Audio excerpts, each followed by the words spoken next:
The haunting secret behind Joe Rogan's journey from wounded child to a man seeking God in a post-truth age. When a man who believes in nothing starts asking about God, Joe Rogan is a name the world either loves or hates. There is no middle ground. He used to be a fighter getting punched in the face, a foul-mouthed stand-up comic on stage, the host of insane TV shows, the voice of the UFC, and eventually the most powerful voice on the internet. But behind the fame, the money, the controversy, and a podcast empire worth hundreds of millions, there's a lesser-known story. Joe Rogan has started asking questions about God. Not in a church, not after a miraculous event, but right inside his podcast studio, the same place where he used to mock, challenge, and doubt everything religious. What would make a skeptic a man who openly says, "I don't believe in anything," suddenly pause and say, "Maybe"? Someone designed all this. This isn't a dramatic religious conversion. It's a struggle between reason and the soul, between science and faith, between a powerful exterior and a very fragile interior. This is the chilling story of a childhood marked by violence, a deep fear of becoming a failure, fame built on sweat and obsession, and the moment Mel Gibson made Joe Rogan go quiet and think about God. We're going to look at Joe Rogan's life in a way you've never heard before, the life of a man who spent his whole life running from weakness, until his very weakness led him to the question of God. The little boy who swore he would never be weak again. Joe Rogan was born in 1967 into a broken family. His father was a hot-tempered, violent police officer. Memories Rogan only speaks about vaguely. What he remembers most is not clear images, but the shouting, the rage, and a vow that the 5-year-old boy made to himself. "I will never let anyone control my life again." They return to something real. That's not the promise of a child. That's the oath of a wounded soul. His parents divorced. His father disappeared. Joe moved again and again, from New Jersey, San Francisco, Florida, Massachusetts. Nowhere was home. No one stayed long enough to hold him in place. But at 13, Rogan found the thing that would save his life: martial arts. Long conversations. Karate, taekwondo, kickboxing. Every strike, every kick, every punch became his way of controlling the world instead of letting the world control him. By 19, Rogan became a national taekwondo champion. But the victory wasn't what mattered most. What mattered was the terror of being weak was finally stamped out, even if only temporarily. When a fighter drops the gloves and picks up a microphone at 21, Joe's body started to give out from injuries. Brutal headaches told him one thing clearly: his fighting career was over. But he wasn't afraid of losing. He was afraid of stopping. That's when stand-up comedy appeared in his life. Joe secretly began writing jokes. His goal wasn't just to make people laugh. He was trying to understand, why can we still laugh in a life full of pain? His biggest influence was Richard Pryor, a comedian who turned suffering into art. Joe wanted to do the same. On stage in Boston, his voice trembled, but his energy burned like fire. He wasn't a comedian in the traditional sense. He was a fighter who used words as punches. In dingy bars, tiny strip club stages, dusty comedy rooms, Joe stood there alone, fighting against fear and silence. All of it just to prove to himself that he was still moving forward. From comedy clubs to TV, Hollywood gave him a chance, but not freedom. Thanks to small stand-up gigs, Joe caught the eye of MTV, then Disney, then the sitcom News Radio. He became a television actor, something he hated.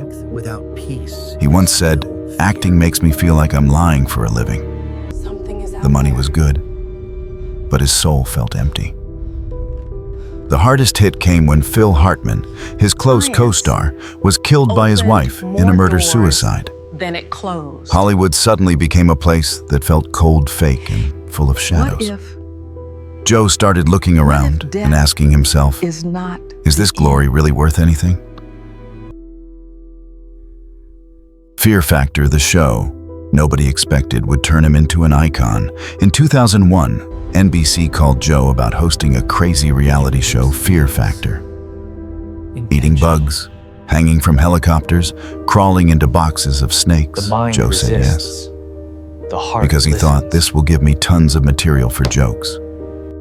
No one thought the show would succeed, but it became a nationwide phenomenon. Joe Rogan, the rebel, was now a primetime TV host. And yet he still didn't feel like, this is who I really am. While everyone saw a star, Joe saw something else. A golden cage, where he was trapped between fame and loneliness. UFC, his passion returns, but from a different angle. In 1997, Joe reconnected with his first love, martial arts, but this time as a commentator.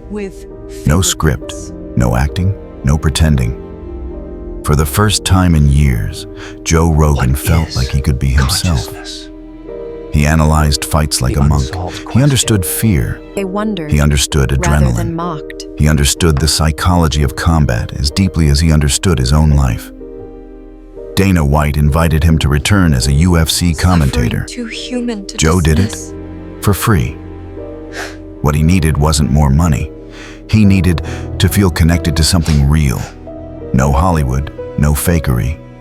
And Joe became the sole voice of UFC understanding technique, understanding mindset, understanding the nature of battle. He turned violence into philosophy. The Joe Rogan experience, from a messy bedroom to a $450 million media empire. In 2009, Joe started a podcast just for fun. No grand vision, no script, no production team, no pressure. Just long conversations, like two friends sitting at a table with drinks. In a world obsessed with 15-second TikToks and 30-second clips, Rogan did the opposite 3-hour raw conversations. People didn't just listen, they journeyed with him. Joe invited Neil deGrasse Tyson, Jordan Peterson, Elon Musk, fighters, neuroscientists, weirdos, addicts, people searching for something sacred. The podcast became a church for skeptics, a school for the self-taught, a medicine for the lost. In 2020, Spotify paid $200 million for exclusive rights. In 2024, they renewed for $250 million. Joe Rogan became a living media legend. Rogan and the storms that follow him. The more famous Rogan became, the more criticism he attracted. Sometimes he was called far right. Other times he was labeled far left. At some points he was accused of spreading hate. Then people turned around and called him the last free voice. Why? Because Joe doesn't live by party lines. He lives by his own internal logic. One day he praises Bernie Sanders. The next he says Ron DeSantis did something right.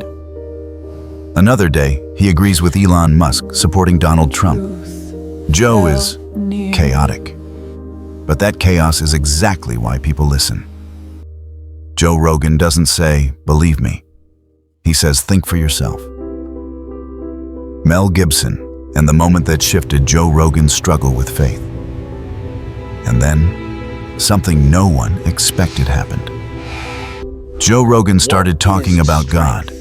Not via theology books, not via a priest, but through a man who had walked through darkness, Mel Gibson, director of The Passion of the Christ. On the podcast, Gibson spoke about sin, grace, spiritual warfare, the existence of evil, the cost of faith, and the idea that the Gospels are historical, not just metaphorical. Joe went quiet. He didn't joke, didn't push back, didn't challenge. He listened. And for the first time, Rogan said, maybe everything is designed. Maybe God exists. Maybe Jesus makes more sense than the Big Bang. Mel Gibson opened a spiritual door that Rogan had kept locked for 50 years. From then on, Joe started asking about the soul, about life after death, about good and evil, about why humans long for something sacred. Joe Rogan, the fighter, host, and comedian, had begun seeking meaning. Where science meets faith. A seeker. When Rogan stares into eternity, by inviting physicists, neuroscientists, They don't have philosophers, the answers. priests, and more. Joe slowly realized science doesn't kill faith. Science pushes up against the edges of faith. Deeper than Scientists expected. told him consciousness may exist beyond the brain. Death might not be the end. The universe appears to have intention. Order exists inside chaos as if designed. Joe whispered, so maybe death really isn't the end. That is not the sentence of a strict atheist. Strength. That is the whisper of a soul waking up. Mystery. Joe Rogan, a Your man who soul never stops knows searching. before your Joe mind Rogan does not does. belong to a church. He doesn't read the Bible every day. He doesn't call himself a believer. But he's no longer the same old skeptic Success either. couldn't answer the biggest Joe questions. Rogan is the embodiment of the modern human, not trusting They wanted organized to religion, dismiss it. not buying into myths blindly, yet feeling there is something bigger than himself. He says, I don't know what God is, but I know there is something, and it's much greater than us. Something shifted within. Joe Rogan is not a man with all the answers. He is the man who dares to ask questions, something many Truth people are afraid to demands do. courage. And maybe that's exactly why he has become a Maybe voice strength of this is generation. surrender. What do you think made a strong, rational, skeptical man like Joe Rogan start opening up to the idea of seeker, God? once Was it the sure of loneliness nothing, hidden inside success? now The searching unanswered for the questions that divine. science couldn't fully solve? Mel Gibson's story and conviction? Or the deep wounds from childhood that were never truly healed? Share your thoughts in the comments. Your answer might be exactly what someone else on their own search needs to hear.